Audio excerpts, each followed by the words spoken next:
I played on the PGA Tour for 4 years, and I felt like a loser the whole time I was doing it. This decision based on a leaf makes me now have no income Mhm. for the first year of my marriage. Anxiety is literally just trying to step out of the bounds of where you're capable of being as a finite human.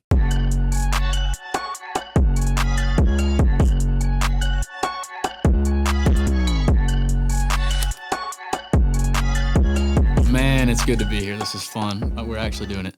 If you are watching this episode, it means that we actually thought there was something worthy of sharing from this. Our plans for this is to practice, but this may end up being something we share. So today we have our co-host, Blayne Barber. We're here in his lovely house. This set that we have is actually Blayne's house. So thank you, Blayne, for hosting us here. Happy to be here. Hosting many, many episodes. Blayne is married to Morgan for 12 years. They have the children, Emma, Ford, Lawson, and Maverick. And now we're going to talk a little bit about Blayne's golf career because that's really what we're here to talk about for the most part. Blayne is a 2009 Conference USA Freshman and Player of the Year at UCF, a 3-time NCAA All-American, once at UCF, 2 at Auburn, 2011 and 2012 Palmer Cup Team USA, 2011 Walker Cup Team USA, 4 seasons on the PGA Tour. Are you getting a big head yet? 2014 through 2018. 105 events played with 55 made cuts. Best career finish was a playoff loss at the 2016 RSM Classic. 6 seasons on the Korn Ferry Tour. 115 events played with 61 made cuts. Winner of the 2014 South Georgia Classic. For those of you who don't know what any of that means in the golf world, 2 things I'll say. One, all of that is the reason that we're in this house. This house was provided for by that. And number 2, there is a 6-figure check downstairs in the garage for something he won in one event. So, did I miss anything? No, that was a great summary. Thank you. Flattering. Brock, did you think of anything else? I'd love to see your resume printed out. Probably That was it. That's it. That's all I have to offer right there. You just saw everything. So I just want to start out, and we've got the accolades. We talked about that. I just want you to tell us a little bit about your background, who you are beyond the accomplishments. Yeah. So where are we going to start? Just December 25th, 1989, snowy there. day, Start there. Tallahassee, Florida. Right there. Snowy in Tallahassee. There. So we had this crazy snowstorm I think it was last year where it snowed at the beach. When was that? That was last year. Last winter? Yeah. Before that, the last time it had snowed in any volume in North Florida was the day I was born, Christmas Day, 1989. Fun fact for you. There Wow. you go. Long time ago. Something to it. Yeah. So I was born to David and Terry Barber then. Love my parents to death. We can get more into how great of a gift they have been to me in my life and shaping me into the man that I am today. But was born in Tallahassee. They both went to Florida State University. That's why I was born there after they graduated and got married. And then when I was about 2, they moved to Lake City, Florida, which is further to the east toward Jacksonville. Lake City is centrally located right in between Tallahassee, Valdosta, Gainesville, and Jacksonville. And there's not a lot of industry there. There's not a lot that draws people there, but it's exactly where I-10 and I-75 cross going through the state. So I tell people, if you've ever gone to Disney World, you've gone through Lake City. And that's home. That's where I grew up. It's where I learned to play the game and fall in love with golf. And all of my family's still in that area. I have one brother and his family in Valdosta, but everyone else is in Lake City, and have a lot of fond memories of small town life in North Florida. It's kind of a funny place because it's like mostly South Georgia. You don't really get into like Florida life until you get a little bit further south, but it's a good quiet place to grow up. We're talking 4-wheelers, things like that, South Georgia life? 4-wheelers. We didn't have any ATVs or off-road capabilities at my house, but all my friends did, and everybody hunts and fishes, and it's Redneckville. Do you? I do now. I did not when I was growing up. My dad never owned a gun. We didn't have a boat. We didn't hike or fish or do any. We were more athletically, and we just did all the athletics. I have just raising PGA Tour members. I have 2 brothers and a sister, and we all played sports. And so our recreational time was playing golf together, being at the ball field, playing soccer, whatever. And then when I moved to Auburn, all my friends as a hobby hunted, fished, and whatnot. And then I kind of turned into a faux redneck. So I have all the gear, but I wouldn't say I'm an avid of any. I love it, but hunting, for example, with young kids just takes so much time. You have to wake up so early that it's kind of, I think I'll do it when they get older, but. Hunting is, I'd say golf is the same in this way, but hunting is definitely a thing. If your parents don't do it a whole lot, you're probably not going to do it as a kid because of the time, because of the financial commitment. That's right. My dad didn't hunt, and so I don't really hunt unless I have a friend that takes me. But if they take me, they also have to provide the gun. That's right. The lesson, the land. Everything. I'm just there with me. That's I right. was at a dove shoot a few weekends ago. Okay. Lululemon shorts, Viore pullover. Did not fit in, but that's like just hunting chic. Yeah, it's great. It was I don't own hunting clothes. So. That's like, what is it, Selwood hunting? It was something similar to that, but yeah. That's the kind of hunting you do in a heated and cooled shooting house on a perfectly manicured field on 1,200 acres. When you're trying to court someone for business. That's right. Exactly. Yeah. Let's go back to background life. Just talk to me about, I want to go towards the golf career. So, I mean, at what age are you picking up a golf club? So I picked up a club and was around it at 3 years old. But that's not like Tiger Woods on the, I can't remember the talk show when he did it, when he was 2 or whatever. But my dad was a golfer, recreational golfer, picked up the game in college, fell in love with it and just played for fun. And so I would go to the course with him, ride in the cart, plastic clubs, ball, all that stuff.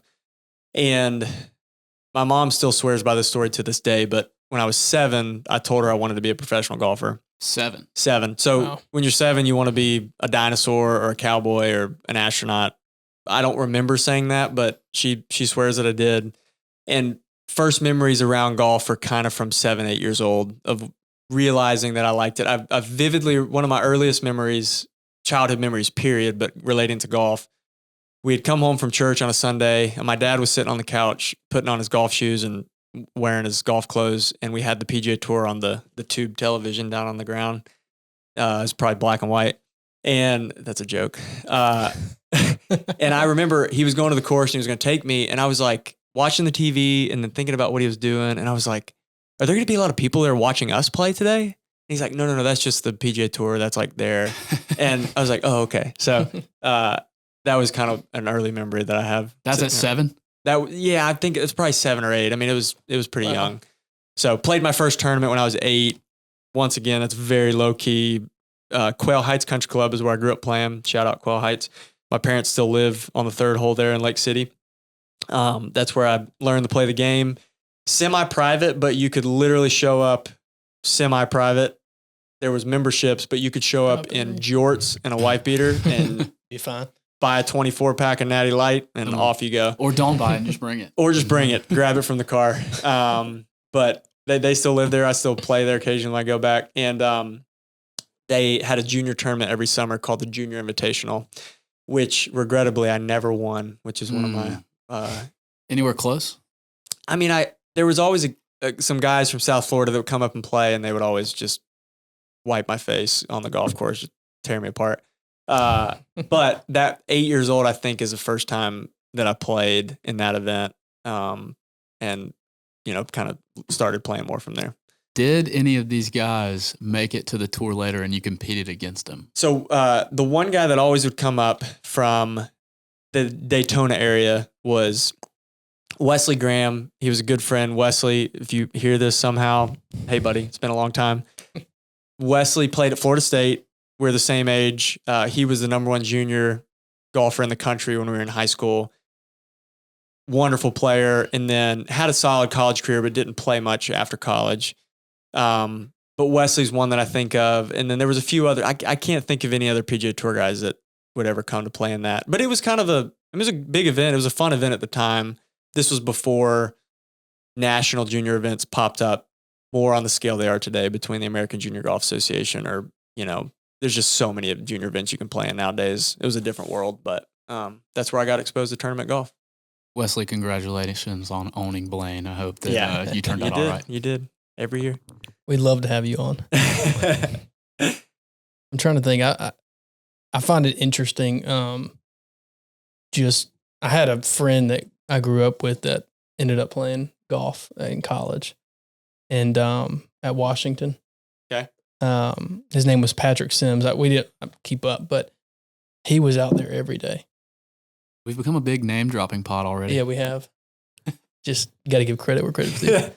Anyway, tell us about that. I mean, I just know I like sports, but I never spent the time that it took to be good and great and exceptional. But what was that like at a young age? And when did you start? I mean, the guys are out there every day, I'm sure. So what is that like? This is something I'm remembering and figuring out again as a parent now to an 8-year-old who loves the game. It's a wonderful game for young kids because if you do baseball or soccer or basketball or football, you're confined by the team schedule. You're there when you're told to be there. It's restricted time slots. It's kind of got to be quality over quantity because you're with school schedule and all that. And all that. With golf, if you have a child who's motivated and self-driven, they can spend as much time at the course as they want in a safe environment with friends, learning to interact with adults. Drop them off. It really is all day. It's a wonderful place to explore something that you enjoy and you're good at. Great daycare for you too. Great daycare for me. I mean, so a couple things here that we can get into later. I was homeschooled kindergarten through 12th grade. So I would often, when I got to be more of a self-learner into middle school and high school, I would do 2 or 3 days of work in a row on one day. I'd be like, hey, Mom, I'm at the course all day, Tuesday, Wednesday. Like I did my lesson plan you asked me to do. And then I go play in the money game at 12 years old at Quail and go win a few $100. And so it is I mean, I don't know why the Lord wired me the way he did. It's a endlessly fascinating and difficult endeavor, golf is. And so you're always like uncovering a new thing you can get better at or seeing a new skill that you can develop. And it's fun too. I mean, it's a game at the base level. So as a 8, 9, 10, 12-year-old, you're just out there having fun and you're with your buddies and you're shooting better scores and it just takes a lot of repetition. It's such a muscle memory / mental endeavor that it just takes lots and lots of time, like any athletic endeavor. But what I want to know, you're saying that you were playing the money game at 12. Maybe not at, I mean, probably realistically not at 12, but in middle school, early high school. Regardless of the age you were playing the money game, at what point did you take a step back, or maybe your parents took a step back and said, there might be something more to this than just a little pastime? You know, I don't think I had any actual hopes of being where I dreamt of being until I won the Future Masters, which was an annual event in Dothan, Alabama. Still goes on, still stay in touch with it. Cal and Angela Turner run that event. I love them. They're dear friends. Took my boys down there this summer to go watch the younger age groups finish to kind of increase Ford's interest in it. And he wants to play. And that was at 6. That was the summer of my going into my junior year of high school. So that kind of changed the game for me. But up until then, I mean, there's good players all over the country at golf courses that, you know, they're like, oh, is this kid going to be the local guy that makes it the PGA Tour? You just don't know. And so people ask, like, when did you know you could make it on the PGA Tour or to the PGA Tour? And it's like, well, when I stepped up on the first tee with a PGA Tour card. Like you self-belief is a weird thing to where it's in there and it's innate, but you don't really know until you accomplish the thing you set out to accomplish. So the Lake City Open was a tournament every year. There's another golf course in town called the Country Club of Lake City. And so the Lake City Open was one round there, one round at Quail Heights every summer. They had a pro division, so like small name pros that were running around the country trying to play mini tour golf would come and play. And then all the good players in town would play. And I won it when I was 14. And I remember, I can still remember coming down the last few holes, which that was 21 years ago. And but when that happened, I think everyone kind of was like, oh, I mean, maybe this kid's pretty good. I mean, kid's pretty good. I was a freshman in high school and I was beating all these guys that were the best players in town. And so that's a fun memory. I also just to keep talking about Quail Heights, I won the club championship before I had a car. And so I got a parking spot prior to having a vehicle, which was awesome. That's So you have a golf cart? I think I like joked about, no, I would walk because our house is probably like 900 or 1,000 yards from the clubhouse. So I would just walk to the clubhouse. We didn't have a golf cart at the time. My dad has one now, but I think I joked about renting my spot out to members. Be like, that's my parking spot. You can't park there. And like, shut up, little punk. Yeah. So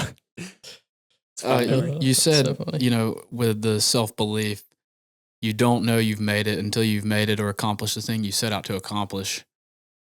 I would assume for a high achiever, those goalposts continue to move. You continue to have something that you're striving for next. Does that leave you feeling you can never make it? If you make something and you immediately on to the next thing, I mean, I think that's kind of ultimately 100%. unfulfilling. Yeah, I mean, a biblical worldview in the Christian life allows you to sort of process that thought appropriately. But if all you're chasing is an accomplishment, you never make it. I played on the PGA Tour for 4 years, and I felt like a loser the whole time I was doing it because I was 100th on the money list, and you can make it to the next stage of the FedEx Cup playoffs. Can you repeat what you just said? What part? The part where you played on the PGA Tour and you felt like a loser the whole time. Yeah, so I played For everybody out there that is not on the PGA Tour, yeah, hear it. Yeah, I mean, I genuinely, like, I look back at my career now being done with professional golf as a career, and I'm extremely grateful for what I was able to accomplish. I'm extremely grateful for the lessons that I learned. I just have so much gratitude to the Lord that He allowed me to achieve childhood goals that I had since I was 7 years old. It's really cool. But then as Allegedly 7 years old. Allegedly. Yeah. But as a motivated and driven and high self-belief person, I'm on the PGA Tour doing exactly what I always wanted to do as a young boy. And you just never make it. Like, there's never any security. I had to keep my job from year to year. You could always shoot a shot better and finish higher one week. I never made it to the second round of the playoffs.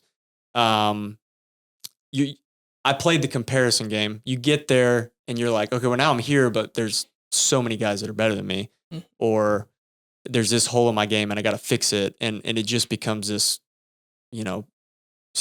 muddy mess in your mind. And it's just easy to miss it in the moment. And that's where perspective and time can allow you to look back at something in a healthier way. But yeah, it's no matter what you set out to achieve, you get there and it's never quite what you envisioned it would be. And actually we talked about this at Bible study a couple weeks ago, but a good litmus test for idolatry in your life is when you get something that you've always wanted and it leaves you feeling kind of empty and unfulfilled, and you're immediately on to the next thing, or you don't get what you've always aspired to and it just crushes you. But if something's in its rightful place and you get there, it sort of just leads to gratitude and thanksgiving and joy, and it becomes a means to that ultimate end versus just the end in and of itself. And then it just kind of terminates there and you're like, well, crap, I got to do this again. Yeah. And that's a really difficult lesson to learn, but that's kind of the freedom that the Bible speaks of, where these things just become signposts along the way and conduits to real lasting joy versus, okay, now I'm here, but I got to keep my job and I got to win a tournament and I need to make more money and blah, blah, blah, blah, blah. It's an eternal perspective. That's right. I mean, when we keep our eyes focused on the kingdom and the things of the kingdom, you can't help but focus on the long term. Yeah, that's right. Not get bogged down in the here and now. Yep. That's good. That's interesting. I'm thinking about from a just normal career perspective. We have KPIs, we have performance reviews. You have probably a lot of times it's at most a semi-annual check-in. But hearing you talk about the time on the tour, I mean, you are being compared, judged every shot, very frequently. There's no checking in annually. I mean, how does that feel? Have you noticed a difference getting away from the game, in even just the way that you are judging yourself in that, or do you tie some of that mentality into now everyday life? I feel an immense amount of freedom from that internally, because there is a lot of just internal pressure to constantly perform and succeed. But it is just such I did not regulate my emotions well as a teenager, college golfer, professional golfer in my 20s. I was high emotion, high ups and downs, lots of anger, lots of pent up anger that I would hold in, and it would come out at bad moments. It would affect my mental clarity in rounds, because there is just this desire to do well and perform and succeed and have like a linear progression of better play. And golf is just like constantly up and down. And so that can happen hole to hole, or it can happen swing to swing. It can happen week to week. And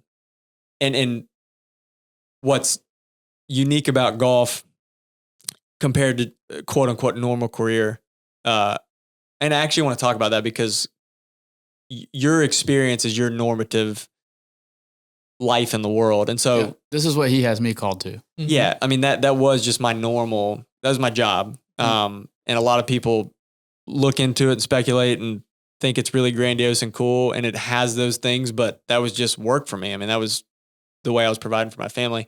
But now, one thing about golf is that every single week holds this sort of like adrenaline rush of Sunday can be life-changing. Every single Monday I walk up to the golf course. Generally in a career, you kind of have big wins along the way, but you just step in, you do the ordinary, mundane things you're supposed to do. It builds upon itself. But with golf, it doesn't matter if you shot 80 and missed a cut the last week in Houston. You show up to the next event and you could win. And then you have job security, you have a big financial payout. And moving out of golf, about 6 months in, I just had this internal moment of panic. I was like, I am missing something. And I had a mentor just kind of explain that to me. And I was like, oh, I'm just kind of like, my mind and my body are not used to this like normal state of homeostasis every day. And so that was an adjustment to make. You feel like you've tried to recreate some of that pressure, like self-induce that pressure in some ways? No, or I don't. Are you getting away from it? Yeah. Well, I genuinely miss it. I think as a competitor and someone who wants to set lofty goals and shoot for them, I genuinely like that. I think it takes that to be successful in anything at a high level. You can just tell when people shrink in the moment. And whatever is wired into me to want that, like I want to be pressure on me in a situation where I have to solve a problem and perform. I like that feeling. And so I don't get it as much. I don't get it much at all to the same level because it's such a like instantaneous, you got to hit the shot or it doesn't count. But there are other ways to check the competitive box or do hard things or put myself in uncomfortable situations. It's just not to the same magnitude. So I do miss it, but then at the same time, it is freeing to just like every day is a grind to keep your skills up and get ready for the next week and just be ready to perform your best. And it's exhausting. But it's not mutually exclusive. Like it's fun, but I'm grateful to be doing something else now. Quick side note. We were texting earlier today as we were getting ready to interview you, but I texted Ben. I actually heard on a different podcast about pressure, and you mentioned pressure, but it said pressure is actually a gift, is what the coach said. Never really thought about it that way, but if you think about career, whatever it is, us and what we do versus golfing at the time, and pressure is a good thing. It makes it more fun. It makes it more enjoyable, makes you a better person. Can you talk a little bit about pressure, the pressure you faced a little bit more and like how it shaped you and then versus today? Yeah. Pressure is just, there can be outside pressure, but a lot of it's just internal you just so badly want to achieve the goal you set out to achieve. So whether that's getting your PGA Tour card or you tee off on Sunday with a chance to win, or you're near the cut line on Friday. For those who don't follow golf, you play Thursday, Friday. They cut the field to 65 and ties somewhere in there. And so the field gets cut like to a third of what it starts with. Well, it's 150 people down to 60, so a little less than that. But so whatever the pressure situation is, that's when you just rely on your preparation. And so all the work, all the hours, all the problem solving outside of a tournament week, the pressure just almost enables you to push back into the training so that you're ready for it. You're only kind of unready for those moments when you haven't done what you feel like you should have to be prepared for that moment. And so it's almost this cycle of it's pushing you back into making sure that you're working diligently and you're crossing all your T's and dotting all your I's. And then when you're prepared, then you just go out and it's exciting to go out and perform under that pressure. The only weeks that there's really like true nerves or angst is when you're not prepared or something has gone wrong in the preparation process. And then that pressure becomes crippling versus sort of like a superpower. Yeah. I think that applies too not just professional golf, not just athletics, but that applies to just a career, a job. Yeah. I mean, if I don't prepare for a meeting with someone I'm going into, that's not going to go well. I'm going to be anxious. They're probably going to feel that. They're going to pick up on that. If I prepare well for it, then I'm actually excited for it because I kind of have an idea of how it's going to go. And so I think for our listeners, whatever you're doing, wherever the Lord has you, do that to the best of your ability. Work as unto Him. Be prepared. Don't just show up and just hope things go well. I think that applies well beyond just professional golf. And to like pressure, and to go back on to what this podcast was saying, it's interesting when you think about, I'm just thinking about, my job, but if I didn't have that pressure, I probably wouldn't be the same caliber of operational leader that I am today. And it's because of those pressure moments that's made me better. So I think the interesting thing I want to ask you is just that shift of like looking at pressure as a good thing. Yep. Because you're not going to get better if you don't have some sort of pressure pushing against you to get you to the next level. That's right. So I heard this from I want to say it's Jonathan Haidt, Coddling the American Mind. He's a social psychologist, secular thinker, but totally accidentally backs his way into a lot of biblical theology.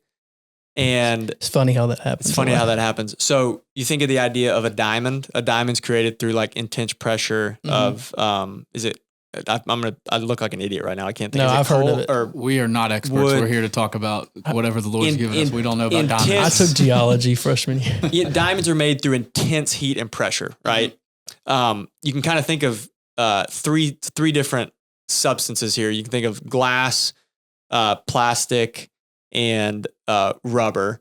And human beings, so glass is fragile. Rubber and plastic are moldable and flexible.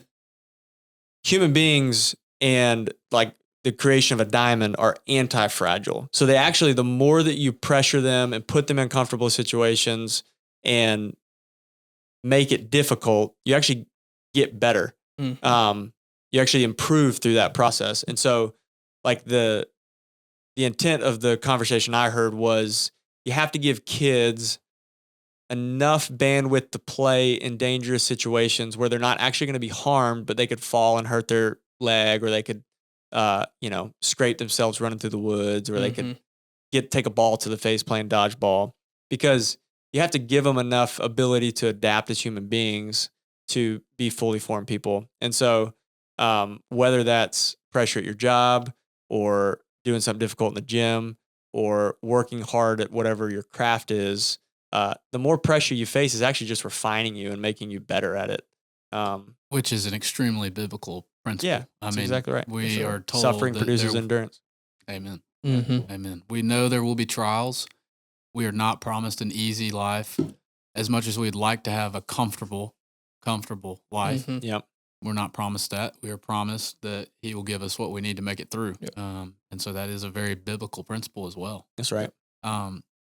talking about the hard work, the pressure, getting through all the different trials, and even just working at golf, I want to take it back to I want to work into how you got into college golf. Yeah. But before that, just want to know, at what point did it go from I'm just a kid having fun and I'm actually pretty good at this to, all right, I want to pursue it and I'm going to have to work at it. My ability will only take me so far and I want to get farther. I was telling somebody earlier today, I think the first time I thought I was a lot better than I was, which I think is just a narcissistic trait. I think I saw my swing on video for the first time when I was 12-ish. And it was this big camcorder with a VCR adapter in the side, and close the door and films it on actual film. And then we put it into It was not like what we have here. No, this setup's a little bit better. And I remember just watching on the small TV. It's real grainy and blurry. And the instructor, I had never had a legitimate lesson. And the instructor shows me the video. And I was like, that is the ugliest swing I've ever seen in my life. Like, I thought I was swinging like Tiger Woods, because this would have been 2002. This is when you're playing the money games. Yeah. Not yet. Not yet. I wasn't good enough to do that yet. So this is in Tiger's heyday. And in my mind, I'm swinging it like Tiger Woods. And I saw the swing and I was like, oh my, I don't know if I'm going to be able to be as good as I want to be. So that was a kind of a monumental moment that I remember. Tammy Carter, who was a successful junior golfer and sort of a mentor growing up as a young kid in Lake City. I went to take a lesson with her and her dad in Jacksonville, and I don't remember who we saw, but I remember that lesson vividly. So that was kind of a stake in the ground moment. And then I remember leading up to, I don't really have a definitive moment you're talking about, but I remember breaking 70 for the first time at Celebration Golf Club in Orlando when I was 13 in a Florida Junior Tour event. And then I remember like a final round 66 at an event when I was like 14. And so you're starting to shoot some lower scores and compete. You're getting up close to contention. The Florida Junior Tour was wonderful when I was growing up. They ran an amazing organization, great competition, lots of opportunity to play events around the state. And we didn't have the money, and I had 3 siblings, so it was a lot of work for me to go to tournaments and play. And now as an adult too, I just see the sacrifice and the being the oldest and having something that I was gifted at, from the sacrifice my siblings made to get lugged around to a lot of these events. I love y'all so much, Shaylin, Shane, Jace, because we were just kind of like, well, it seems like I'm pretty good at this, but we don't know. We have to kind of test the waters. And so those are some kind of guideposts along the way. And then I won my first Florida Junior Tour event at Disney World when I was 15. And it was a 3-day event. And I remember winning it. My mom probably still has the crystal trophy in our house somewhere in Lake City, but as all moms should. That's right. But it was just a nice gradual progression. It was, nowadays kids are fully working with instructors and trainers and sports psychologists at 9 years old sometimes. And for me, it was just, I played a tournament and I enjoyed it. And then I shot some good rounds and then started playing state events and then national events. And it was just it was a nice progression to where it didn't come too fast. I always kind of had something to improve on and progress with. And then the summer when I was 16 is when it kind of turned into D1 offers and people actively recruiting me to play for them. So walk us through that process, and then let's transition into college. Just talk about the recruitment process, how you decided where to go, and then ultimately where you ended up and that kind of story. Yeah. So won the Future Masters in 2006. I have the trophy in my office downstairs. I won that at 16, and it means so much to me. I still have the silver trophy in my office. It is not an idol. It's just it's a point of gratitude along the way. There you go. That tournament just means so much to me.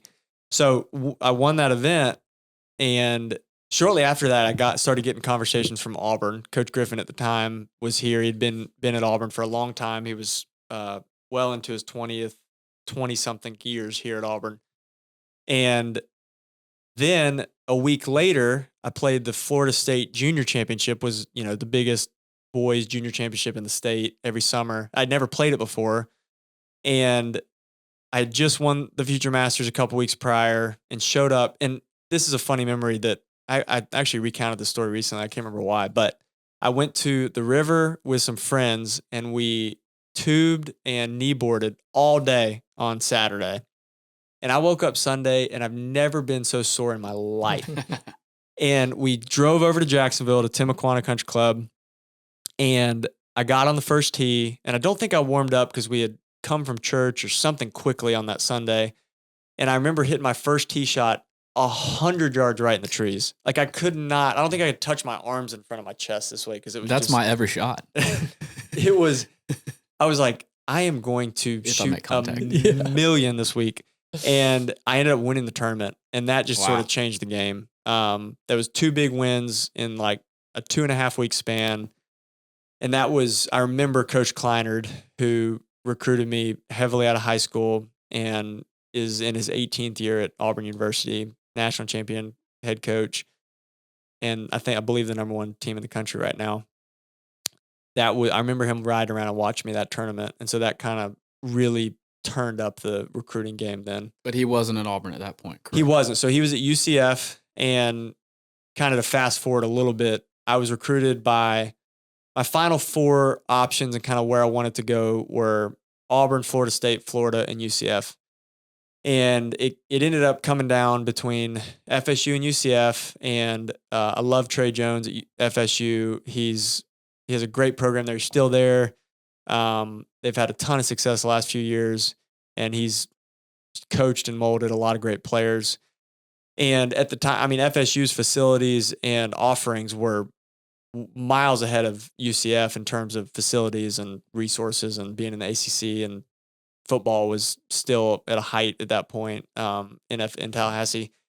And I just, for whatever reason, I felt like I got along really well with Nick, and we connected, and he was the first college letter I ever got. I think Nick sent me a letter when I was like 14. I don't remember. It was like a handwritten letter, or it had to be just a form letter because recruiting rules. But I remember getting that letter and being like, oh, wow, somebody sent me a recruiting letter. Like, this is crazy. I was at the baseball fields in Lake City when I got it. I'll never forget reading it.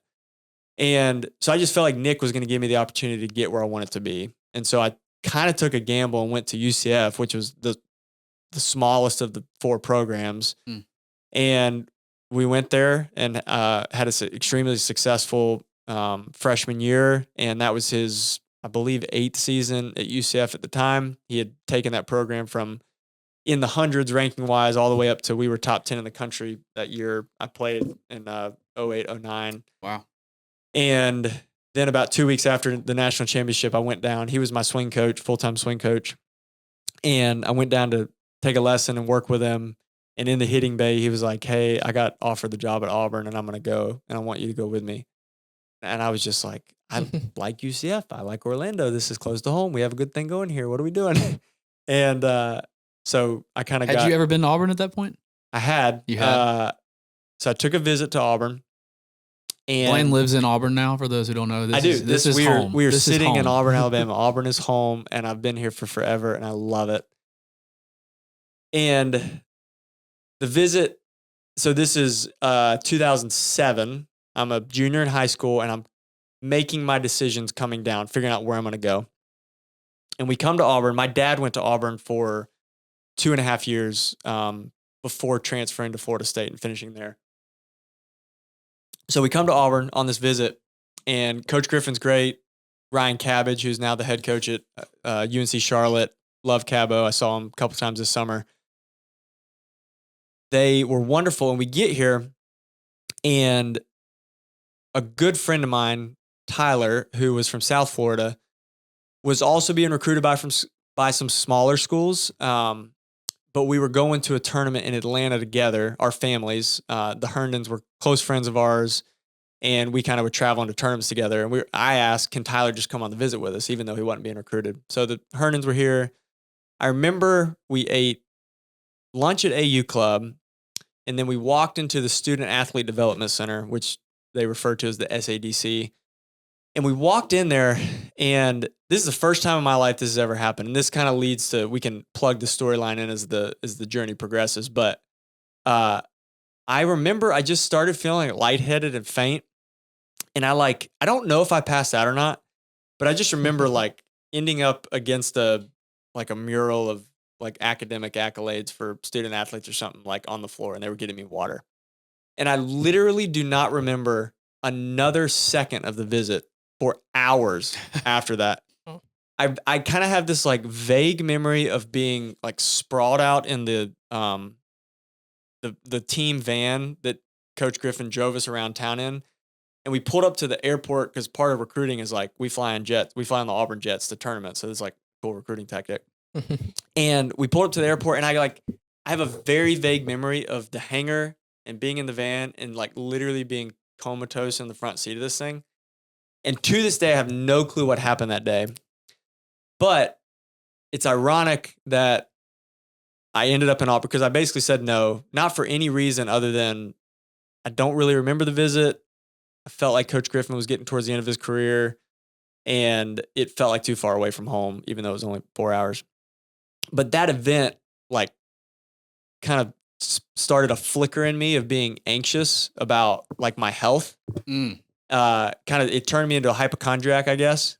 And it's just funny how that like particular memory at a school I didn't want to go to ended up being where I ended up in my home for now 17 years. And no plans to leave. And yeah, no plans to leave. But it was a really weird, strange visit. And so Kleinard kind of recruited me a second time. That summer after he got the job, my mom and I came up here and he recruited me as the coach there now. And it basically came down to I got great grades at UCF my freshman year.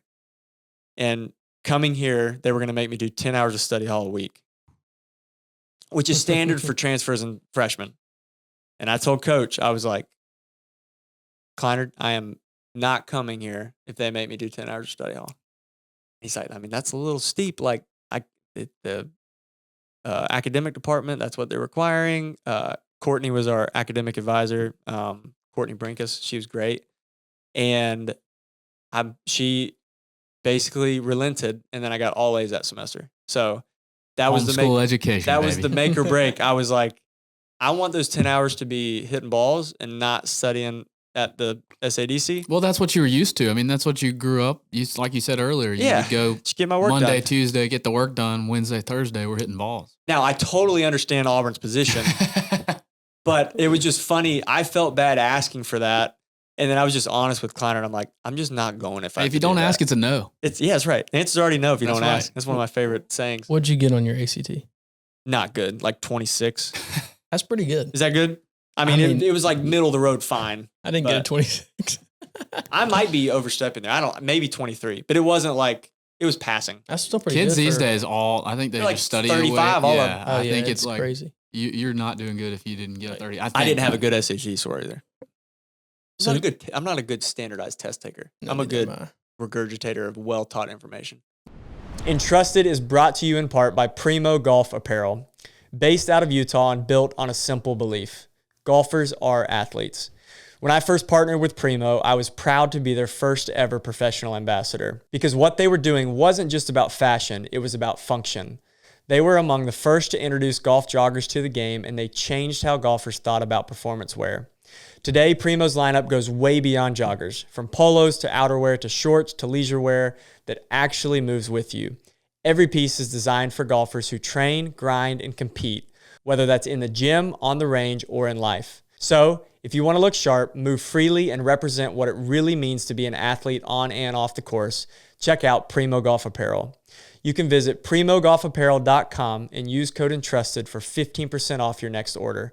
Primo Golf Apparel. Golfers are athletes. This is completely side. That's fine. Jump in real quick. Tell us about the AU Jet. We've got a lot of listeners, I'm sure, that want to know about the AU Jet. Yeah, a unique thing about the golf teams, both men and women, is that the traveling squad is only 5 people. And so you have 5 people, 2 coaches. And so they work that into the budget. Basically, I mean, the same way that basketball or football would charter a Delta plane. Mm-hmm. The university is amazingly generous. And most big SEC, particularly SEC schools, but I mean, any big school nowadays are going to have some amount of airplanes that the executive leadership uses, or high profile income producing sport coaches use, whatever.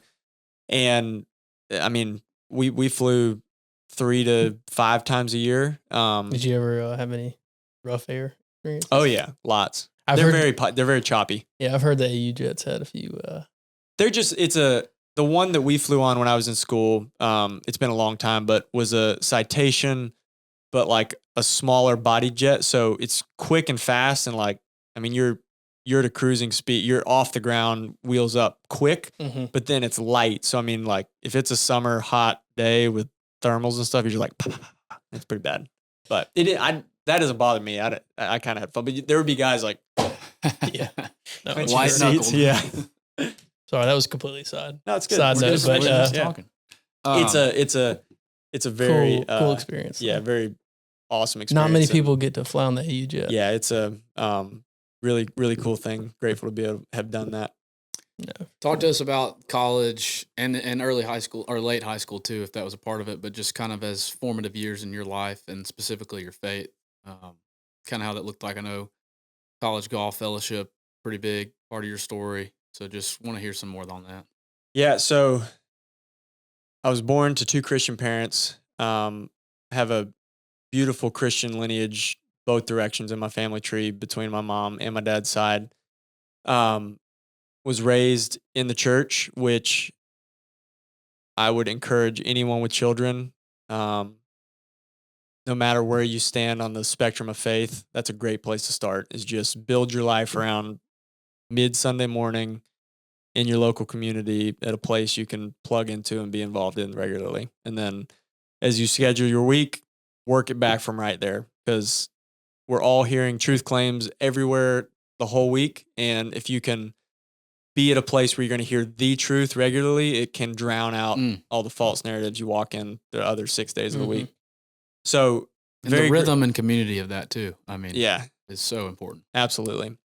So was raised in the church every time the doors were open. And I think it's easy as a Christian at 35 to cheapen God's salvation of me in just thinking like, well, what if I was born into an atheist family? Or what if I was born into a Eastern religion family or a Mormon family? And God's story of making a dead man alive in Christ for me is that I was born to David and Terry Barber, who had trusted in the gospel themselves and believed that they were sinners and that they needed a savior, and that savior was Jesus. And the Lord got the gospel to my heart through putting me in the Barber family. And so I believe the Lord saved me when I was 12. And I say that because I have over time nitpicked and questioned and wondered when the Lord saved me, and tried to be too introspective and critical of my understanding of the gospel or of not wanting to go to hell or all the things that a 12-year-old thinks.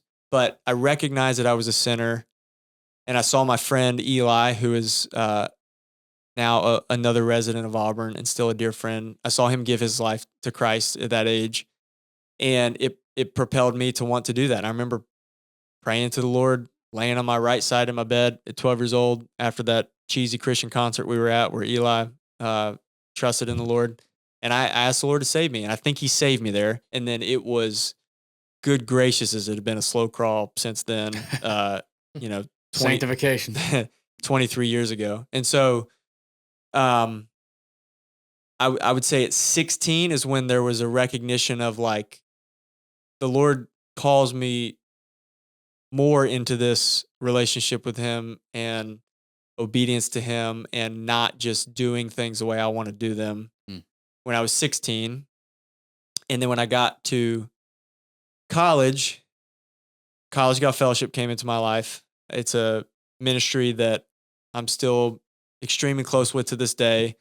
And they have 40 staff around the country who really intentionally do one-on-one discipleship and just plug into the college golf community.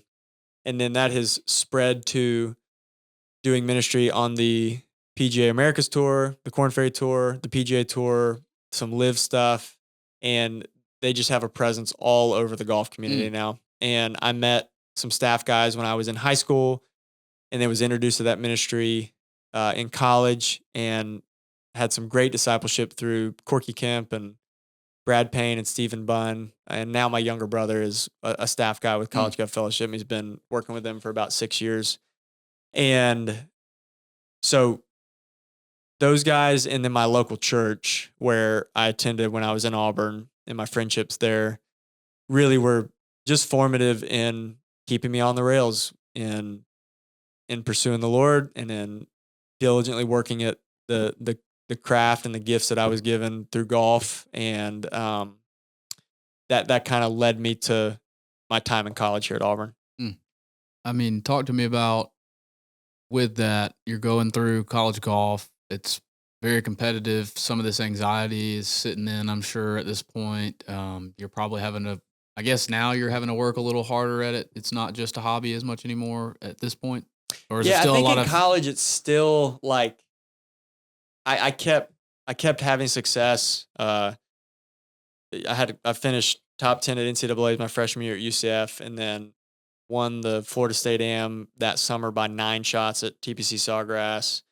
And then I had to redshirt my sophomore year at Auburn because of a transfer rule. The AD at UCF didn't release me, and so I had to redshirt. So I played other amateur events in that fall, and I won one of those and played well at those. And my point is that like there's still that excitement of like my end game is the PGA Tour, and I keep every time I take a step, I just like build another step closer to bridging that gap. And so the work was fun. It was like, as a college kid, I had to do my schoolwork, and then I could just do golf. And that's just what I did. And I would like take every opportunity to do more of it. So like unless it was, we won the national championship my junior year, but like there was a lot of home football games where everybody would go to the game and I would just go practice because I had the whole place to myself. It was like, sweet, I'm just going to get ahead even farther here. And so it was just like there was this childlike excitement of, man, I'm here to accomplish. I always told people that I majored in golf and minored in finance because I was here to be a professional golfer. That was what my ambition was. So at that point, it was still just fun. There was always new experiences, new tournaments to play in, new accomplishments to check off. And so that was fun. No, I was just going to say, go back to so the church you go to now, you went to in college. No, I actually went to Parkway Baptist when I was in college. Okay. That's where my core group of guy friends went, but I've now been a member of Lakeview Baptist Church here for 13 years. Yeah, so me and Ben in college in the same church. Community was such an important part of, I would say, our faith journey, especially just in the fraternity that we were. Happened just to be right next door. But talk about just how that community in church really helped shape. I mean, it was monumental for, I would say, us. Mm-hmm. Did you feel the same? Just the foundation of it. One thing that our pastor says that I love and is a clear descriptor of why the local church is so important is that one of God's primary means of grace for battling unbelief, which is something that no matter who the Christian is, Billy Graham, John Piper, John MacArthur, Vodi Bakum, who passed away last week, or me and Brock and Ben, one of the primary ways that God gives us means to fight the unbelief in our hearts is by showing up at a church that preaches the Bible and just sitting under that teaching week in and week out. And so church is not a box to check. It's not a self-righteousness point. It's not a social gathering. It's not a do this or this is going to happen to you. It is like the Lord allowing you to cover yourself in the truth of his word because you spend all week getting beat down by social media and your own perceptions. Like how often do you wake up and an hour later, you're just in a mess in your mind or your heart, right? And so a lot of times it comes from the night before and then you just wake up right back where you were. Yeah, exactly. Mm-hmm. And so that's the importance of finding a church that believes the Bible and teaches the Bible and instructs you in that. And other people are there that are on the same page. And it is just a hospital for the broken. And so that's the importance of that community. That's why it matters. And for me, I had 5 guys in college. Well, me and 4 guys in college was kind of my core group of guys.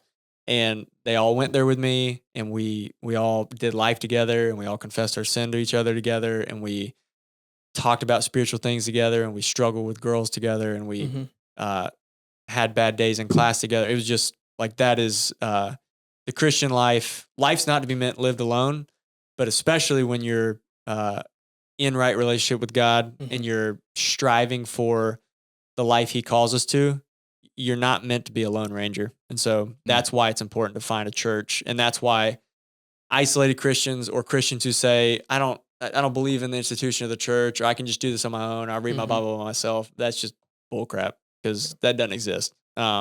You are meant to be in community. Hebrews 11 is, don't neglect to meet together, and do it all the more as you see the day drawing near, because you need it and I need it. And that's the way God's designed it to work. Amen. Isolation is just dangerous. That was a weird word. That was really weird. I don't know where I got that. It was a good fix, though. It was. That one may get edited out. Nope, We'll see. staying in there now. You saved it. So it sounds like in some ways college was kind of a breeze, both spiritually and just practically and just everything. It at least on this level, it sounds like it was just kind of a good season for you. It was. I mean, I was completely and fully addicted to pornography. I wrestled with assurance of salvation in part because of just sinful tendencies like that. But I mean, I had really great friends. I mean, that's just part of the Lord's sanctifying work in me, and stripping myself of, or the Lord stripping me of strongholds of things that just don't have a place in the heart of someone who trusts in the Lord. But I mean, I met my wife. Dating her was beautiful and amazing and sweet. We had great friends. Life was really easy. I literally just went to class and played golf and got pampered flying on jets and playing sweet golf courses. And so, yeah, looking back, I mean, it is like, it's such a formative time in your life. I would say we were not going to go down this rabbit trail. I would say I'm mostly on the page with Charlie Kirk's thing that college is a waste. We're going there? I think that there are very clearly specialties that need to be trained to do things a certain way, and like a doctor, a lawyer, an educator. But like, there are so many things that you can just, if you started working at 18, you could learn way more practically in the workforce than you would Absolutely. if you. But at the same time, where I think maybe the nuance exists, is college is a time to just grow up and learn to interact with people and be around people who disagree with you and express your opinion clearly and have accountability to authority, all that type of stuff. So for me, it was, I mean, I just loved it. Now, I also do say I much more enjoyed having and setting my own schedule and making money way more than I enjoyed being in college. Like, a lot of people get out of college like, man, I'd go back to college tomorrow. I'd be like, nope, I'm good. I like being an adult. But college was amazing at Auburn. And I never thought that my college town would end up being my hometown where I raised my family. But here we are. Interesting. Yeah. I kind It was of thought accidental. that you just like loved it. I equally did, but also didn't think we were going to stay here. It just kind of happened. Okay. That's kind of like my story. You wanted to stay in Auburn. Oh, I'm born and raised. I mean, not born actually. Take that back, but raised, and I planned on being here. Yeah. I thought I would leave for a little while, just to basically say I did, and so that people wouldn't say I never left. But then I just decided to stick around. Morgan Wallen, dirt they're going to bury me in, TN. But for you, it's just Auburn. That's right. This is it. Auburn. That's right. Oh, goodness. So good. All right. So college is kind of a breeze. Talk to us now, the transition It's into not a breeze. I mean, it was good. Like, it was a really great You're time. making it sound like a pretty fun time. Like you're golfing, you're riding private jets. Yeah. I mean, you know, I had bad moments too, but it was just hindsight is 2020. Yeah. That's right. No, we all did. But take I us can in now see where it shaped me into being 35 and living here with 4 kids. Okay, there you go. Take us now into the transition into your professional career, and at what point in college that starts to come to fruition, and then walk us into that. So probably my proudest accomplishment in my college career was playing on the 2011 Walker Cup team. That's a international team competition. 10 guys from the U.S., 10 guys from Great Britain and Ireland. And I made that team in 2011. And typically, if you make that team, that's kind of a predictor of professional success. Usually if you can play well enough over those couple of years, it's every 2 years, and you get on that squad, it's like, okay, I think we at least have the skill set to go to the next level, but you still have to go out and accomplish, or you have to execute and do it. So I actually had one more year of eligibility because of having to redshirt, and I took the GMAT and I bombed it. I was going to basically start my MBA, play for a year, and then I could just have that in my back pocket if I wanted it. Mm-hmm. But Morgan and I were serious. We wanted to get married, and I felt like I was just ready to be a pro. And so graduated in May 2012, proposed shortly thereafter, and then we got married late that year, December of 2012. And so I turned pro in July of 2012. And the way that worked is they used to have a Corn Ferry event that took place like 2 weeks ago, used to be in the summer, and they would give the 10 first-team All-Americans a sponsor invite into that event. And you could use it to either just go play and get experience, or you could turn pro with it, which was unique because usually if you get an exemption as an AM, you have to play the exemption as an AM, like the Masters. If you win the USAM, get the Masters invite, and turn pro, you forfeit the invite. But this event was really great because it was a launching pad for a lot of professional careers. Ricky Fowler had done that. Colton Oast had done that. Jamie Lovemark, just a number of guys. So I used that. I was first-team All-American my senior year, turned pro in Columbus that week. And I remember a couple things. Me and Ben Coles both turned pro that week, and then Ben won that week and the following week in Omaha. Like we literally, he was at Virginia, I was at Auburn. He went from being an AM to making like $250,000 and having a PGA Tour card like 14 days later. Wow. It was amazing. It was a really cool story. And Ben's still on the PGA Tour, and he's a great guy. And so I turned pro that week, and I made, I think it was $4,560. I was near the top 10 through 63 holes, and then I made the turn, and the idea of playing from that amount of money like started rolling through my head, and I just totally freaked out and shot 40 on the back nine. So that was my first week as a pro. And then I also realized that between flights, hotel, taxes, and caddy, I'd basically made $0. And so that was also a harsh realization, but a good one. And then that whole fall, I kind of pieced together, I got a sponsor invite into another, at the time it was called the Web.com Tour, a different title sponsor, but what is now the Corn Ferry Tour.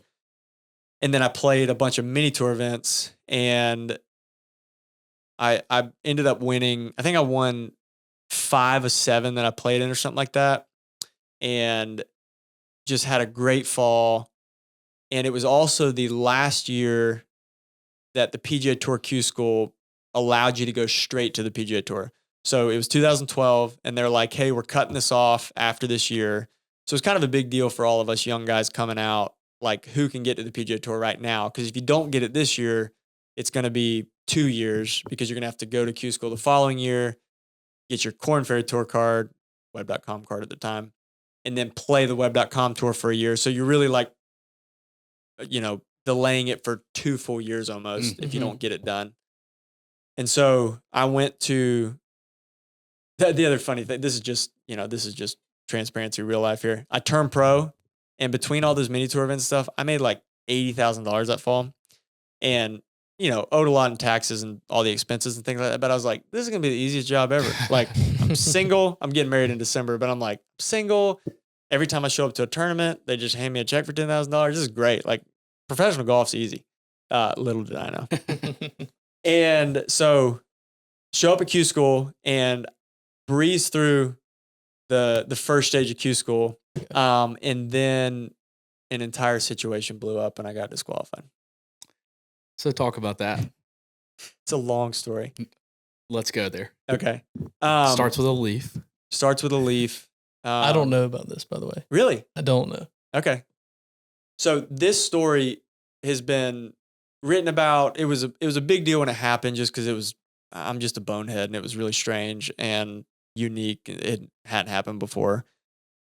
But on the 4th hole in the 2nd round, it was my 13th hole because I started on the back. I hit the ball in a bunker, and it's just the strangest thing. I've never seen anything like this to this day still. It's like a really large maple type leaf, like the size of my hand. Mm-hmm. And the stem of it was buried in the sand. And so the leaf was sticking up vertically in the sand. And then my ball is on the other side of it. And the pin is on a straight line from the leaf to the ball that way. And so I literally can't put my club behind the ball. And in a bunker, you're trying to hit behind the ball to allow the club to do the right thing in the bunker. So I don't know how to hit the shot. And it's like really weird. It's a really basic bunker shot. And so I'm like, my best bet is to just pick the club up vertically and just to kind of like miss the leaf. And so I get in there and I hit my shot and I hit it. And like my first subconscious thought was like, man, I think I barely clipped that leaf on the way back. And the rule states at the time, it's since been changed. We're a long ways down the road later. You can't touch loose impediments in a hazard. So a bunker is a hazard, a leaf, a rock, a stick, anything. You can't ground your club, so you can't touch the sand, and you can't move anything in there that's loose. And so even if if the sole of my club just like grazes it, that counts. But I'm like, there's just that initial feeling of like, did I make that up? Did it really touch it? I didn't see the leaf move. Did anybody see this? Yeah, like that thought that didn't go through my head. But oh, good for you. But it is totally an integrity call. Like it's just what do you feel about the situation? And also, I mean, it is crazy the like sensitivity of your hands, right? I'm holding a rubber grip on a steel shaft epoxied to a forged head that then barely grazes a leaf that weighs like 2 ounces, and like my finger could feel it. But there's nothing you had to hit it to swing, right? I could have put the club behind the leaf, but then that changes like the feel of your like release pattern, whatever. Gotcha. So I tried to just be more like kind of vertical over the leaf. Mm-hmm. So I do it and I think about it for a minute and I get up on the green and I'm like, I'm not certain in my mind at all. I think it happened, but I don't really know. And I was like, I'm just going to be safe. I'm like, hey guys, I think I touched the leaf. Give me a penalty. So I make the putt for 4, which is a 5. Or maybe I think I missed the putt for a 5, so it's a 6. They're like, okay, thanks for telling us. We appreciate you being honest. Go to the next hole. Finish the round, 5 for 6, still shoot a good score. And I get back that night or that afternoon. I'm sitting on my couch in 698 North Ross Street in Auburn with Michael Abear, telling him about my day, telling him about this funny thing that happened. He's like, is that a 2-shot penalty or a 1-shot penalty? Now, another rule in golf is if you sign for a score higher than what you shot, you accept it and you just get docked the shot. If you sign for a score that's lower than what you shot, you get disqualified. I have heard that rule before. So it's just an attestation of what occurred, and then you sign, the person that keeps score signs it, I sign it, done. So he says that, and my heart sinks. And I'm like, I don't know. So I walked in my room, Googled it, looked up the USGA rule, it's 2 shots. Okay, so now the indecision I felt goes, okay, maybe that was legit. Maybe I didn't touch it and I just docked myself a shot because I shouldn't give myself the penalty in the first place. If that's the case, I got 1 score higher. I'm safe. If I do feel like I touched it, it's 2 and I'm disqualified because now it's 2 hours after the thing happened and I'm at the house. And that just sends me into a tailspin. I'm just like, I'm getting married in 6 weeks. I'm one of the best players coming out of this class. I feel like I'm going to have a good chance to get my PGA Tour card. All these things. And the indecision, I just started allowing to be like, okay, maybe I did make that up. I went back and checked the next day. I was like, hey, I didn't really give anybody details because I was just scared. I was just like, I didn't know what to do. And I was like, if I sign for a score higher, I'm fine, right? Like, yeah. And I was like, okay, see you, bye. And I just went and warmed up. And I remember, I think I shot 66 the last day, finished 4th, and just got in. And I was on to the next stage because there was 3 stages. So this is first stage in Callaway Gardens at Pine Mountain, Georgia. Second stage was in Florida. And then final stage is out in Palm Springs.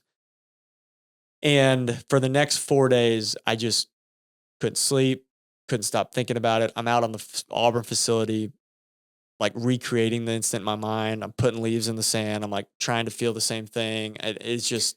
And so for those listening, just so that we understand the gravity of what you're deciding here, if you go back and get disqualified, what does that mean for your career? Yeah, so it means I have no playing privileges or status starting 2013.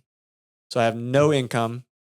I have nowhere to play regularly, and I'm getting married in 6 weeks, and just complete uncertainty with, thankfully I had a couple, $20,000 or $30,000 in the bank from how well I had played in the fall, but like, and as a young married couple, that's like a huge gift. But like, I got no certainty. We don't know what's going on, and it was frightening. And so it's a huge gift as a backstop. It's a whole different story if your income goes to zero and that $30,000 coming down is. That's exactly right. Yeah, correct. That's a different ballgame. And with professional golf, people probably know this, but I mean, you are on the hook for everything. So all your travel, all your entry fees, if you're playing mini tour events, it's all on you. So I think 5 days later, I finally came to the decision between talking with Oregon and trusted counselors and my agent. And I got to do this. I can't live with this. I think it's the right thing to do. I still was like kind of uncertain to this day. I don't really know, but it just felt like the right thing to do. And so I called the PGA Tour and they were like, what do you want to do?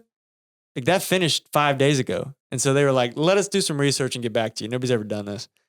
And I ended up on the phone with head of rules, head of competitions, and somebody else. And it was a done deal. And they pulled me out. And then fun story from that, this is just an evidence of just be obedient, follow the Lord's prompting, trust your conscience as much as it's being led by the Holy Spirit. And 18 in ties was the cutoff to get through that week. There was a tie for 19th. So those guys were done. So they were in the predicament I was fearing starting the next year.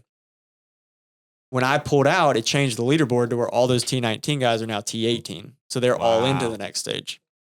One of those guys was Chesson Hadley. Chesson got his Korn Ferry Tour card, won on the Korn Ferry Tour the next year, and then won on the PGA Tour the following year. Yeah. And Chesson had been playing pro golf for multiple years up to that point and had basically decided he was going to hang it up and shift gears, and then got a call 5 days later and then was a PGA Tour winner 2 years later and is a dear friend. We didn't really know each other prior to that, but he and his wife, Amanda, and their family became dear friends of ours. And he's still playing to this day. And so he's probably played 8 or 9 seasons on the PGA Tour now. And all because of a leaf. All because of a leaf. And so it's just, that's a Christian butterfly effect of just be obedient with what the Lord has for you. And like, I don't have any part, or I don't take any credit for his career at all. I'm just saying, I just did what I felt like was right for me in my life and my heart and for my family. And then it changed the life of somebody else, which is amazing. And so I love you, Chesson. That's awesome. I mean, talk to us from a faith perspective on that. Not only obviously just your conscience and understanding your integrity and your character through that, but really the weight of that decision, trusting, fully relying on him that you're getting married.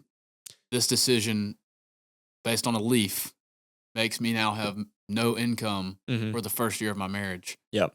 And I'm going to rely on the Lord and just lean on him and know that this is a step of obedience and I'm going to trust in him. Talk to us about that. Yeah, I think that's just a on the ground, practical outworking of believing that God is sovereign and fully in control of all things. And that Romans 8, it's a coffee cup verse that a lot of people know. All things work together for good to those who love God and are called according to his purpose. And then a little bit further down in verse like 30, it says, if God is for us, who can be against us? And so I can trust my life in his hands. I could tomorrow give up everything and move to some dangerous part of the world and trust that all my days are numbered and that I'm invincible until his plans for me are fulfilled. And so at a really small level, if I DQ myself and I have no income for next year, I can trust him that he's going to provide for us. there was a lot of peace in that. And that's still like, I'm still nervous. I'm still fearful. I still wrestle with doubt in those days, but it's like, ultimately I know it's going to be okay. Mm-hmm. And then just a quick aside to that, in February, we still had about that same money in the bank. I had no status, and I was debating going to play a qualifier for the PGA Tour event at Riviera, which is in California. And I'm talking to my dad, and I'm looking at my credit card statement, and I'm like, I have this much money. This trip's going to cost this much. Morgan's going to go with me. We decided to travel together. And I'm like, this does not seem smart, but like, I got to go try. I got to put myself in these positions. And so, long story short, fly out there, have to play a pre-qualifier for the qualifier, play the qualifier, win the qualifier, get in my first PGA Tour event, make the cut, and I make $30,000 that week. Now, very clearly, I want to say I am not a signs and wonders and like tie every number back to the way the Lord works in your life. But just objectively, that's what occurred. And it's just a sweet moment of remembrance in our early married life where that happened a few months prior. We were nervous to take this expensive trip to California and pay it was like $500 play these PGA Tour qualifiers. We got to get hotels. We got to get rental cars. I got to be out there for the pre-qualifiers on Thursday, the Monday qualifiers on Monday. So it's a long trip. And then I get in, play my first PGA Tour event, get paired with Trevor Immelman and meet Zach Johnson and Stuart Sink that week. And just this crazy memorable week. And then the Lord just in his providence, the paycheck that week minus California state taxes was about what I was worried about having to get out there. And so it's just a cool memory that we always look back on and laugh and just praise the Lord. Fun start as a awesome. career. So praise the Lord.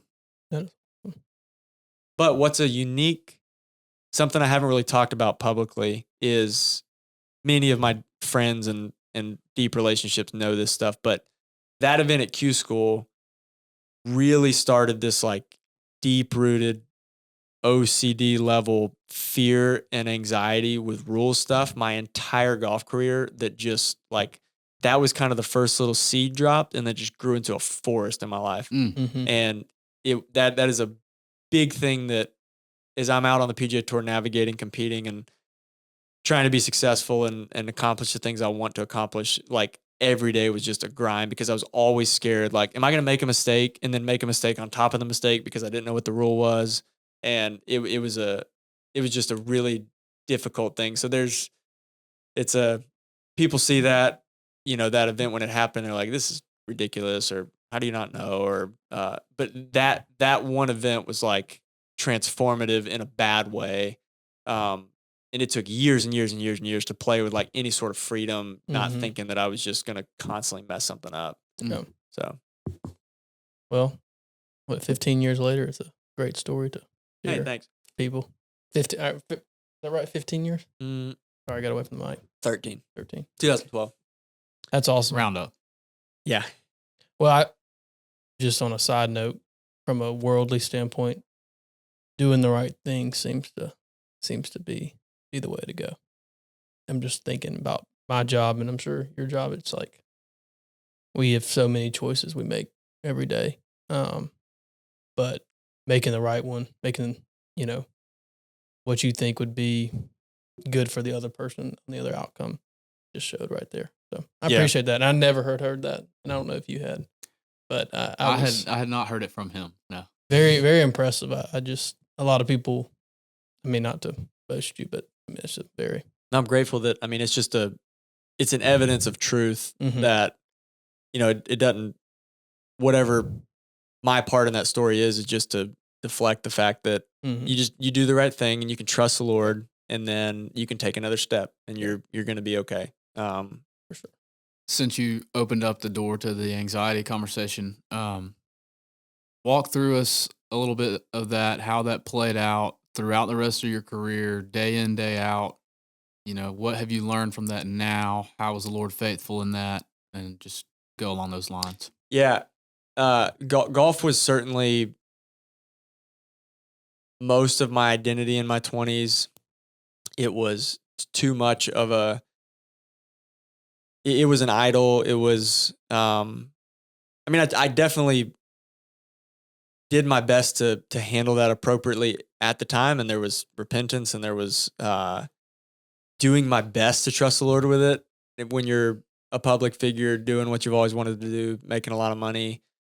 But it was a wrestle. And I think a lot of, there was kind of this governor on my ability to do what I felt like I was capable of doing in my head, because golf takes so much mental clarity and just strength of mind and just this kind of bulldog, like nothing's going to affect me sort of nature. Mhm. And I was just always like timid and fearful. And I almost, there were weeks when like I would take a drop or, have a situation occur like that. And then I would almost just wish that I missed the cut so I didn't have to worry about making money that week. And so what I mean by that is I just never had full clarity of mind to play for the purpose of enjoyment and competition. And then there was many weeks that were better than others. But I so badly wish I could go back and tell 22-year-old Blayne my perspective as a 35-year-old. And I think just seeing the Lord's hand through it, I think he kind of made that just a thing that's a struggle in my heart and in my mind. And you would be amazed at the amount of college guys that have been able to call me over the last decade and been like, somebody referred them to me to be like, oh, go talk to Blayne. And this kid calls me and he's like, hey, I'm struggling with the way I'm marking my ball on the green. And then I put the ball back and it doesn't seem like it's in the right spot. And, or I took this drop and like, I don't think I was too close to the hole or not. And when you're walking through, you just feel like an idiot. Yeah. But there's other guys are struggling with the same stuff. And so to be able to be an impact to them is sweet. And there's guys on tour right now that wrestle with that stuff. And, you just feel alone in it, whatever that is. I've had anxiety in real life. I've had anxiety on the golf course. And I think the Lord just didn't fully release me from that because it sort of led to my poor play ultimately. I couldn't get clarity from the anxiety in any way. And so golf felt like a thing I could control and do well. And then when that didn't go well, it just spiraled into this just kind of like downward mess of self-despondence and negativity. And I've grotesquely apologized to my mental coach, Mo, who I love to death over the years, just being like, Mo, I'm so sorry you had to deal with me when I was doing all this stuff. Because I genuinely am like ashamed of it. But I think that all kept me from playing well enough to just turn into an egomaniac and a self-focused person. Protecting you from yourself. It stripped golf away from me. And then now I have neither golf, and I've also been freed of a lot of that anxiety by God's grace. And so that interplay of the two things is like painful, but it's also beautiful. And I look back at it and I'm like, man, I probably would have just turned into a self-sufficient, just kind of like, I can handle all this. I don't need the Lord. I don't need close friendships. I don't need community. I can just make a lot of money and be happy. And that's one of the false truth claims you have to fight against, right? But I just see that line very clearly woven in my story and in my experience now where I'm at today.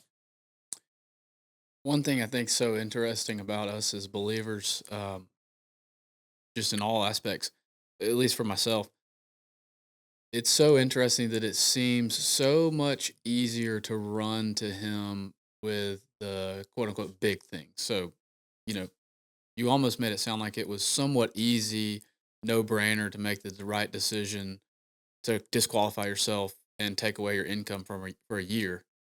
But then for years going forward, day in, day out, in just the little things, every shot, then you struggle to turn that over to him. So, yeah. But we do that too. I mean, all of us do that. Thoughts on that, just why we choose to rely on him so much in these big decisions, these big inflection points in life, but we try to just white knuckle and hold on so tightly to the day to day. That's a deep question and a great way to put it. And if I had the answer, I would have walked through my freaking You would have won 20s. the Masters. Yeah, I don't know. I mean, Ephesians is clear that we don't wrestle against flesh and blood. There is an enemy seeking to destroy us, but I also know that there's a guaranteed promise that he who began a good work in me will bring it to completion. Mm. And I did nothing to start that work other than just be a sinful, miserable mess. And so I'm confident that the Lord has specifically drawn and called Blayne Barber to be his. So I know he'll finish that because that's what his word says. But then, I mean, my 20s were and I mean, I still struggle with things today. I'm just speaking specifically of this as it relates to professional golf. That I think it was just a there's that unseen cosmic war going on for my heart. And there's real things in the world, real temptations, real attractions that can turn you away from that. And it just took a while to lose its hold in my heart. And I'm thankful that by God's grace it has lessened its hold, but it just took being who I was always fearful of being in golf, a quote unquote failure in my own mind, or playing poorly, or losing my PGA Tour card or whatever, to bring me to that point. Mm-hmm. We talked about this a little bit earlier, but just that day in, day out comparison, your identity is, in your own mind, your identity is where did I end up on the leaderboard? Mm-hmm. I mean, walk us through those emotions and how you handled that and how the Lord was faithful in that, or how he's faithful on the back end from your lessons. Yeah. I mean, as much as you want to, that's true as a Christian, but also just practically, like, even guys who, don't profess faith or have a lot of success, that it's fleeting. Like, you can place your identity in that till you don't play well. And then you can kind of just see that it doesn't hold up. But what was your original question? I just lost my train of thought. Just wanted to know kind of about the day in, day out of finding your identity in the leaderboard and your performance, and just the stress of that and the tension of that. And just as a human, it's naturally going to be hard to not find identity in that when your career is literally determined by where you finish on a leaderboard, but then that eternal perspective that we talked about. Yeah. Just thinking through that. I think I would frame it by saying this applies to anyone's job in anything you're doing, any endeavor you undertake in life. Is there's not a really clear, beautiful, sexy answer. It's kind of just ordinary, mundane faithfulness day to day. Mm-hmm. So it's your local church. It's surrounding yourself. And I heard this I read some book early in my career. It had nothing to do with golf, but it was just kind of a Christian life book. And it basically said, like, just surround yourself with people who are extremely unimpressed by you.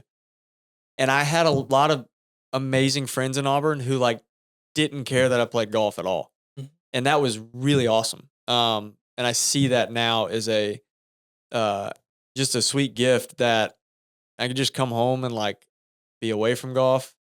And when I'm on the road, I'm a PGA Tour player. When I'm at home, it's just kind of like, where were you last week? Like, what do you do again? Yeah. And so surround yourself by people that are really impressed with you, and then just constantly be reminded of truth. So then that can go into, 15 different practical steps you can take. But that's kind of how it is with anything. Like, you just have to do the things that are required for inputs to get the outputs you want. And it's not dramatic, and there's no silver bullet. It's just consistency and discipline and faithfulness. I liked what you said about the just people weren't impressed. The people here in Auburn weren't not impressed, but just didn't really care that you were part. But one thing for me, just talking about anxiety that I noticed and shifted in my life was up until I became a believer, which was freshman year of college. I had anxiety from not having confidence. And then I had a shift where it was, now I have anxiety from my confidence. And funny how that works. I know, it's funny how that works. But I just, it just is interesting now because it's just the things I stress about, the swing by swing, the day by day. I mean, 10 years later, does it really matter? And when it's all said and done, I mean, all that stress and anxiety. So I'm just remembering that now where I'm at and hearing what you're saying. So I just noticed that about my life was that it's just the switch of the anxieties now from this quote unquote confidence that I somehow obtained. But it's interesting to hear. This is for everyone. I hope this is helpful. You'll love this. This has been so helpful for me. You're gonna love this. Anxiety is literally just trying to step out of the bounds of where you're capable of being as a finite human. So it's looking back and wishing you could change something, regret, or looking forward and going, what if this happens, or what if I can't control that, or what if I don't get that? And so the entirety of Jesus's sermon on the Sermon on the Mount in Matthew 6 is, look at the birds of the air, look at how they don't toil, they get the food to them that they need every morning. Look at the flowers of the field. And then it says, don't be anxious about tomorrow. Tomorrow will be sufficient for its own trouble. Seek first the kingdom of God and his righteousness, and all these things will be added to you. Amen. So good. And what that promises is, George MacDonald had this quote, and I hope I remember it correctly. No man sank under the burden of the day, but it's when tomorrow's burdens are added to the burden of today that you are unable to bear that load. Mm-hmm. And so the thing you fear the most, I have a good friend right now walking through stage 4 lung cancer. And he's a young guy, has a young family, and he is walking through it so faithfully.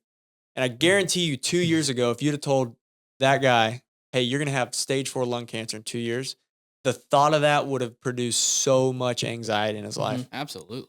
But when you get there and you go to the doctor and they say you have stage 4 lung cancer, there is grace supplied to you in that moment as a Christian to go, okay, this is what we got. It's going to be really painful, really hard. I'm going to have to process a lot of things. But the thought of what might happen is way scarier than the actual thing you fear happening occurring. And so the promise is there's grace for today.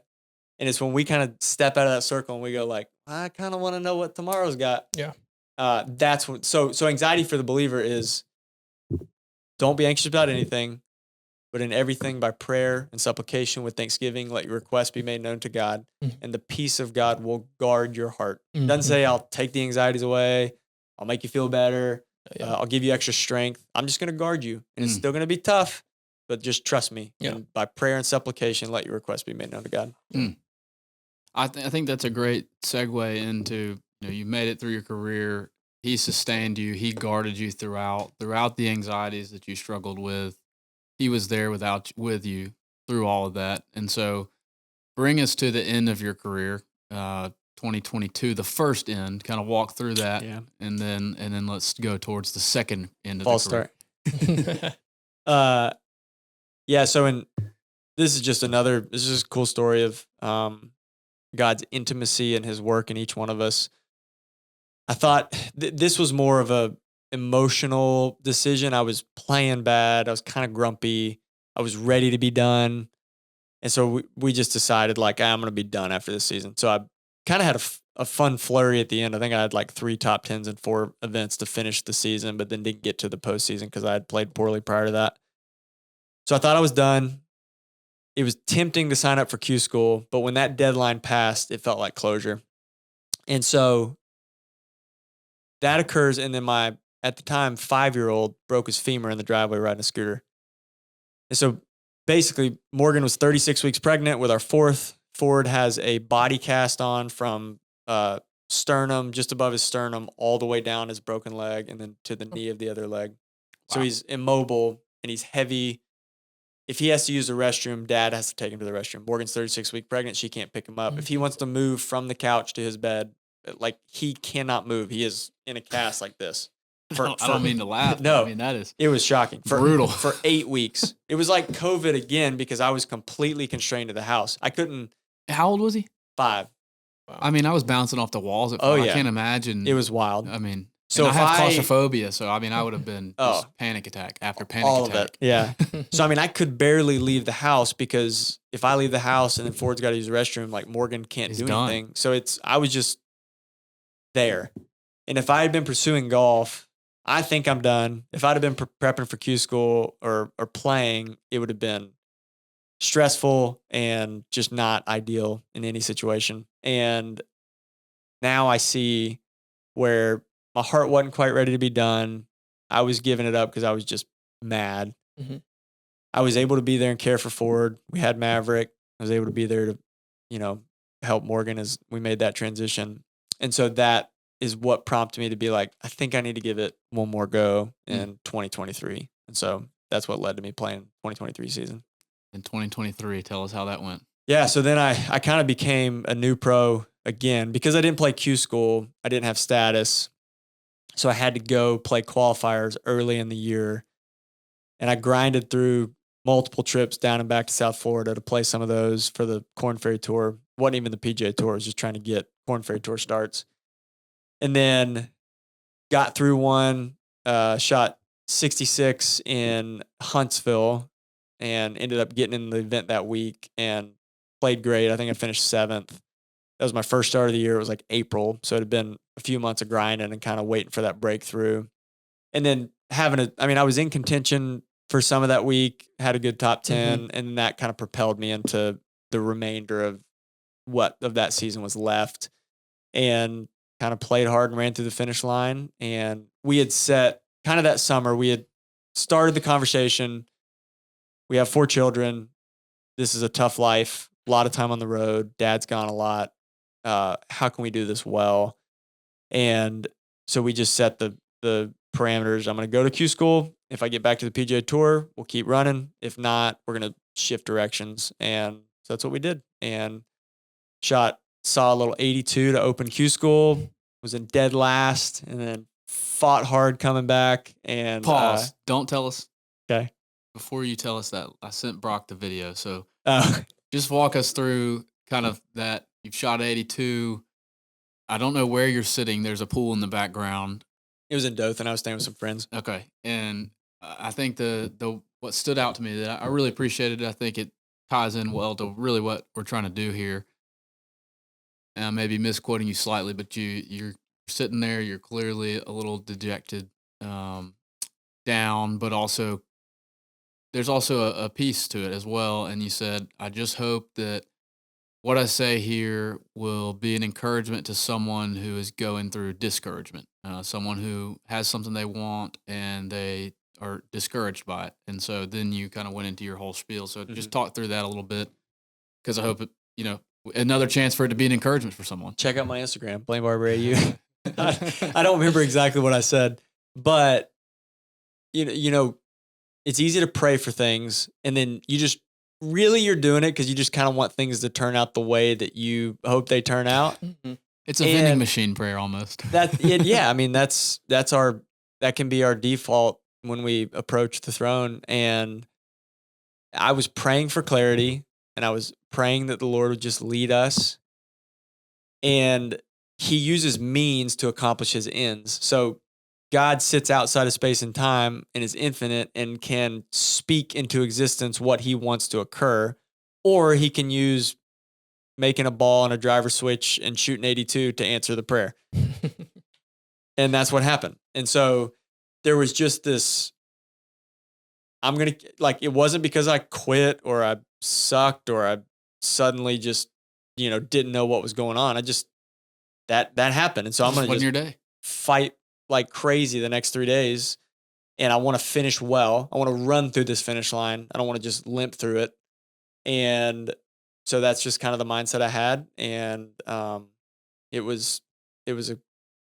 didn't make it. Obviously I would have had to shoot 65 every day, but I still have that scorecard in the glove I used the last round there in my office downstairs, just as like a closure, fun memory. Close that book. Yeah, that book's done. So just like that last, what was the last score? 64. I shot. I mean, yeah.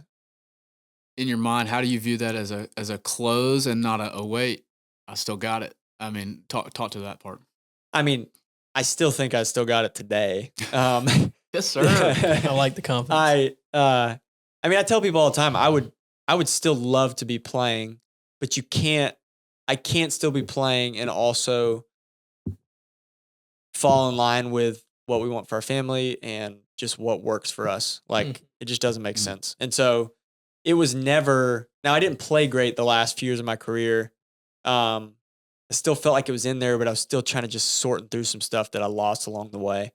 But it was just clearly time. And so I ran hard that last day because I wanted to hang that scorecard in my office, knowing that I gave it everything. Yeah. And I never prayed for specific results or scores or anything before rounds or whatever. But that morning, I started the day 7 over. So I shot 10 over the first day, 1 under the second day, so that got me to 9 over. Shot 2 under the third day, that got me to 7 over. So I'm 7 over, and I was like, man, if I shot a bogey, two things. I'm very much a perfectionist. That's the way the Lord wired me. So bogey-free rounds are my thing. I love not making a mistake. But then 8 under would get me under par for the week. And so I just very specifically that morning, I was like, Lord, if I could just shoot a bogey-free 8 under today, that'd be amazing. Like, that'd be a really fun way to cap off this journey. And I hit it to about 2 feet on 17, number 8. It was my 17th with a pitching wedge. And I got to 8. That was my 8th birdie of the day. And then 9's a reachable par 5. I hit a good drive, hit a 3-wood short of the green. And I kind of flubbed my third shot like a little bit. It was a good lie. I had about 40 yards. And it rolled out to like 12 feet. And I could feel myself like frustration, like, come on. And I was like, wait a minute. Like, come on, hit this putt. If it goes in, that's great. But like, do not get greedy right here. You prayed for an 8 under bogey free this morning. And I hit a good putt and I missed it. And I shot bogey free 8 under. So there you go. 64 hanging on my wall downstairs. There you go. Wow. Let the record show that me and Ben would love to just shoot all bogeys when we play. Give me just single bogeys. Just for take the a day. 90. Just 18 straight bogeys. We would love to. It's all shoot relative. bogeys. It's all relative. Oh, man. And so, all right, that book is closed. Here we are today. We've heard just clearly the Lord's sovereignty, his faithfulness through your story. I mean, the theme of this podcast is, what are you entrusted with? How are you stewarding it? Where is the Lord working in your life? And so that chapter closed. Your identity is still in him and not in golf. Yeah. What do you think you're entrusted with today? I think I've heard it said that, and I don't know where off the top of my head I point to in scripture, thinking quickly right here, but basically when the Lord saves you, he's not always going to just take that person and make them a different person. Like, he will radically change your desires and your wants and your habits. And he can take a crazed drug addict and turn him to a powerful gospel evangelist. But like, if you're loud and obnoxious and good at talking to crowds, a lot of times the Lord will just kind of take that and point it in the right way and like use that for his glory and for people's good, right? And so I think golf was the vehicle by which he entrusted me with the gifts he's given me. And I very feebly tempted to use those well. But like, all the things that made me successful in golf are still part of who I am, and they're still gifts from him. And so I just try to take that same level of detail or the same work ethic or my same desire to cultivate and set goals and achieve them. And all those same things I can just point in different directions now. Like, golf was the direction I pointed it for 20 something years. But I'm still Blayne and I still have the same personality, and I've just tried my best to just point that arrow a different direction. So just be faithful with who God's called you to be, right? I'll just kind of sum up kind of what I've taken from you. So I had heard this a long time ago, and I thought it was, gosh, I guess I apply it to my life so much, but I can apply it to yours. But the quote is something like, "What trials of this world aren't gifts from God?"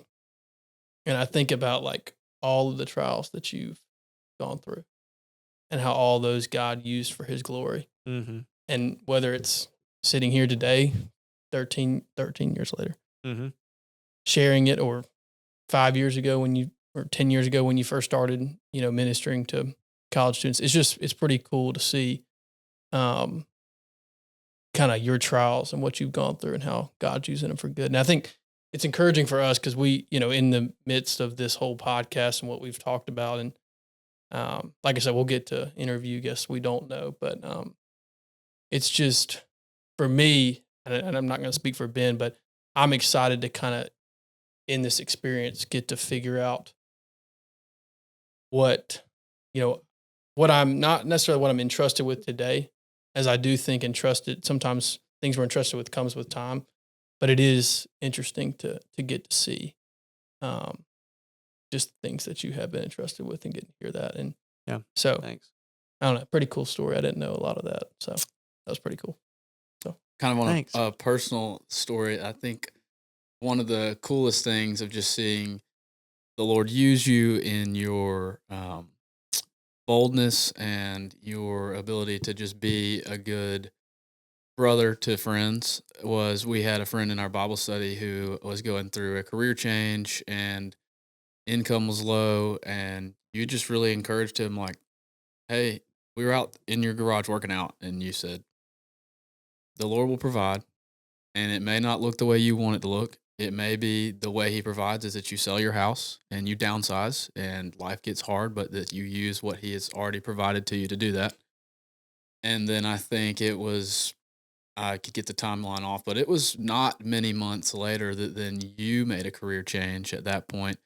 And then you were going through, again, just like with the disqualification, I don't know where my next paycheck's coming from. And to see you walk through helping him in that, but also then still having that same confidence and peace that comes only from him. It's not anything in and of yourself, though it's encouraging to see. It comes from him.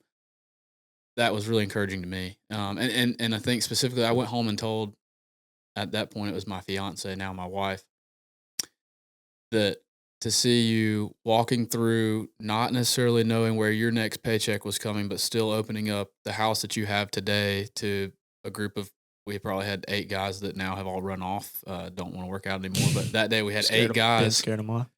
working out in your house. And I know that there was some stress and anxiety probably behind the scenes, but you were still opening up the house the Lord has given you at this point and sharing that with others and just stewarding that well. So that was an encouragement to me. Just want to let you know that. Thanks, Ben. Appreciate that. I would just, a theme I would leave everyone with is just put the Lord to the test and trust his promises. Like, Amen. Just read his word. He's never failed one yet. And he's made some really big ones and you can see them all and he'll stay faithful to it. And so, you just have to fill your mind and your heart with that way louder and stronger than all the other things you're ruminating on. So, amen. That's a good word. Let's leave it on that. Yep. Thank you, Blayne. Thank you for your thanks, time. guys. Yeah, that's awesome. Hey guys, this is Blayne, one of the hosts here at Entrusted. We are really grateful you chose to spend some time with us today. We know you have lots of options, and we hope that the thoughts and the messages from this talk we had with our guests really propelled you to explore the design that you were created for. The best ways to support us, check out our socials, like, subscribe, leave a review, tell your friends, family, coworkers, neighbors. We hope you enjoyed this episode, and we hope you'll tune back in next time.